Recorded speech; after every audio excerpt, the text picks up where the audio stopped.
Spending my day inside today, editing bull videos. The last couple days we've videoed, how many? 125 bulls that'll be up for offer March 14th, their annual bull sale. So I'm going through and I have to video, well, I videoed and now I have to edit every one of them.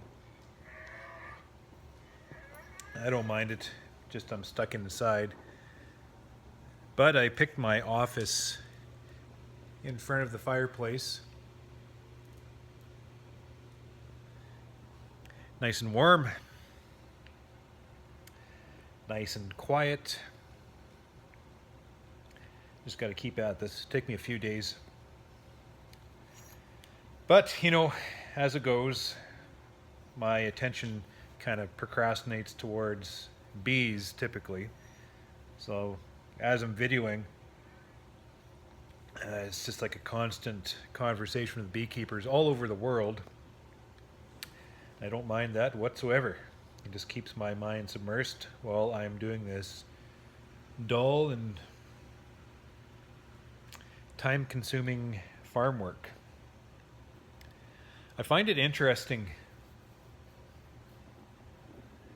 You have beekeepers, you almost need to give beekeepers permission to, talk about those basics of beekeeping. I don't quite understand it. I think it's kind of because you look at other aspects of agriculture and other aspects of the world. As a professional, you've already figured out the basics. You've already, as you go, become a professional at your business or your craft or whatever. You start talking about more advanced things. And with the beekeeping industry, we haven't got past those basics yet, because those basics are forever evolving on us.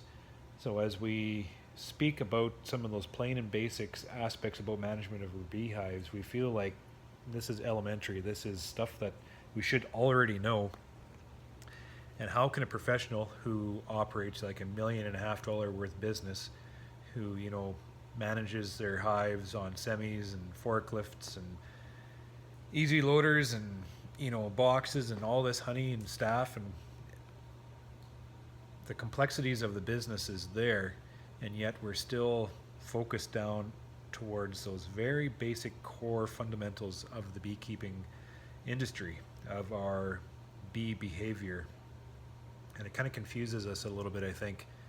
So as beekeepers drift away or are intimidated to speak about those very basics that we haven't got a grasp on yet, they don't want to look like they're amateur or hobby, so they won't ask questions or reach out and explore different thoughts or different avenues. And that's completely wrong.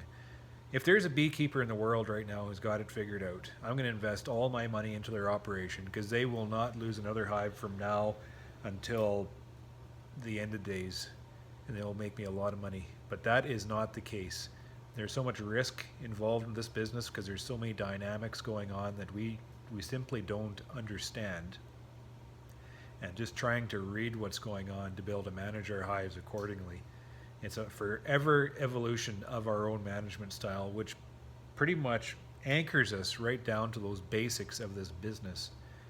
So I see beekeepers out there, especially online. I spend a lot of time online now through YouTube and Facebook, and they go down, they start touching on those basics and some of those thoughts. I'm not talking like basic hobby type questions. I'm talking like the basics of the behavior of our honeybees and how we understand those basics, those very fundamentals, how we understand them, and then translate that into what we do as business managers. That conversation I find extremely interesting, and that conversation I like to promote every time. And when I see beekeepers, tapping into that spirit, I like to promote that. I like to, involve myself in that conversation. I just find it very interesting. It's almost like you need to give beekeepers permission to talk about fundamentals and those basics. But I could really give a damn what everybody else thinks. I'm interested is asking questions that are relevant, and asking questions and help me, understand how everybody else thinks, to bring that back to help the way I understand the bees and their behavior and such.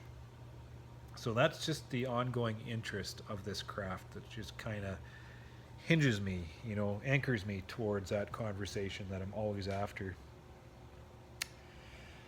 And it's a good thing because 120 of these videos of the same thing, the bowls going back and forth, it just gets a little tired.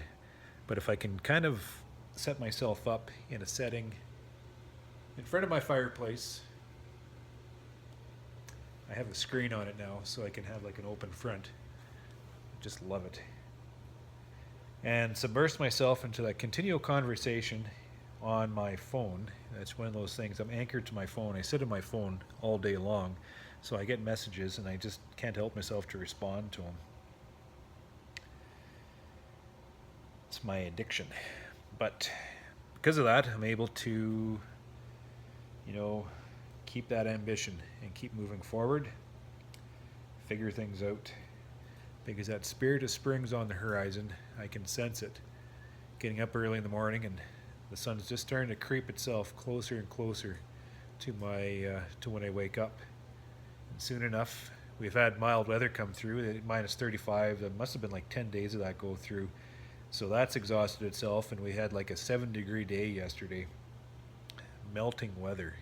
So a lot of the snow in the fields has disappeared. And my shed fans are ramped up. And it feels like March already. So who knows? March can be a bitch. We got to watch. But who knows? We might be able to get these girls out, and it won't be too long before we get beekeeping.